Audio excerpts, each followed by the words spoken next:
Good morning and welcome. Hello there. How are you all doing out there? My name's Ian. This is my podcast in relation to my book, Living with Mitochondria Against All Odds. If you haven't heard this before, I have a book out on Amazon, which is mainly my life story.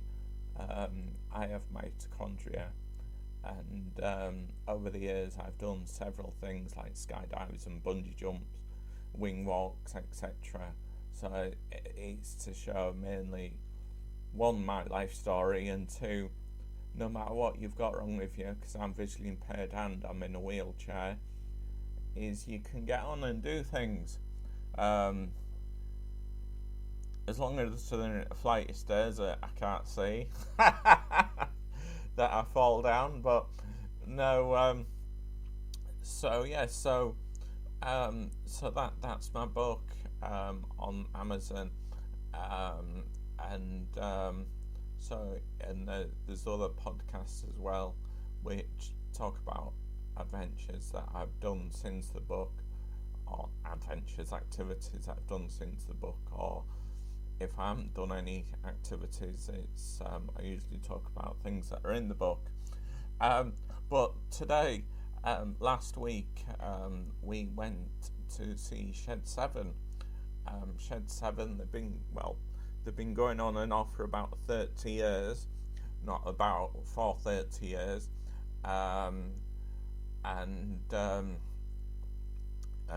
they released an album a good few months ago, and I believe they're releasing another album, which is mainly covers of some of their other tracks, called Liquid Gold, in September.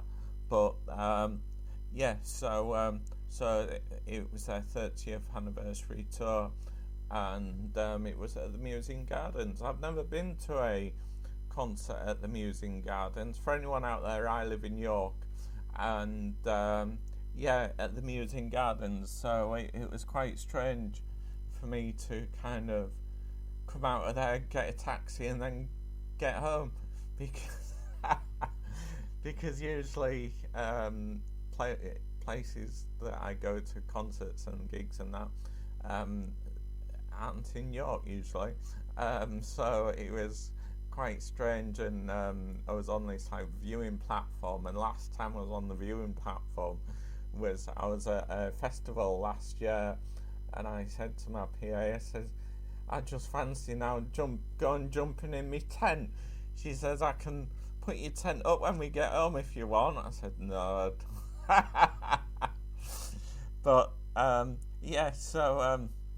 so initially I bought a normal mainstream ticket for the gig, and then a couple of weeks ago I rung the organisers and said, I can't see very far, and I'm in a wheelchair. I mean, my logic was, as long as I'm in the vicinity and I can hear the gig, that'll be good enough for me. But they put me on the viewing platform, and they gave me a ticket for a guide as well. So one of my carers, Lorna, went with me, and it was a great night.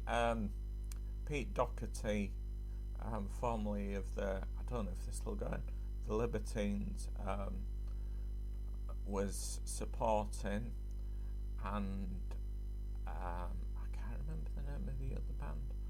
There was another band as well, but I'm not quite sure. I can't remember. You often can't remember support acts, can you? I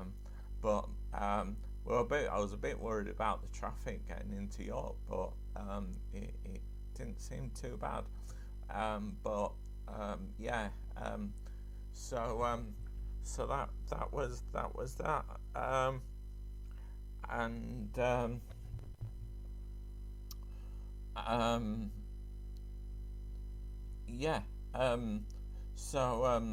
I mean, the Shed 7, they used to just tour every couple of years, do reunion tours, but as I say, they've released an album, matter of time, a few months ago, and releasing Liquid Gold in a few weeks.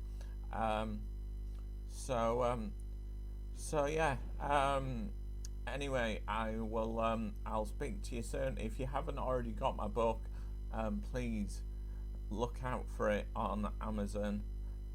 It's Living with Mitochondria Against All Odds. I have mitochondria, and as I said before, it's to show, no matter what you've got wrong with you, you can, not wrong with you, but what impairments you have, you can just get on with life.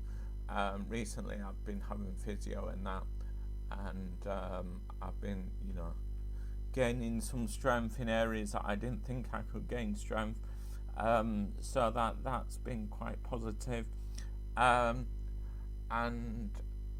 going on the exercise bike, and hopefully I'm going to be joining a cycling group soon. I do have a piggyback bike.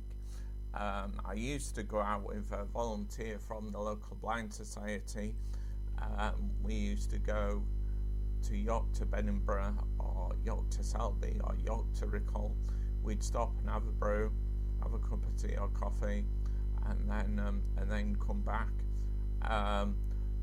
One of the biggest things that I did on the bike is I went to Easingwold, and with one of my other carers, and we camped out, and then we came back, and before that we'd canoed the whole river from a jumping off point to the one ring road, then we'd paddle to the other ring road, and then back again, and then and then we sat in Rantrees Park Cafe having our lunch, and then we cycled out to Easingwold, and then had some food and went to bed, because it was mid-September, and the light wasn't very great. It was getting dusk when we got to Easingwold. So then we camped out for the night, and then we cycled back, and that was quite a feat, was that. But yeah, if you haven't already got this book, my book, please have a look on Amazon, and hopefully, if you've enjoyed this, what I do on these podcasts is I talk about things that I've got coming up, or things that have just happened, or even if I don't have anything happening, I talk about what's in the book. So and often they're quite funny stories as well, so please keep tuned in and look out for my next podcast. Anyway, my name's Ian, and I'll speak to you all soon. Anyway, see you later. Okay, bye.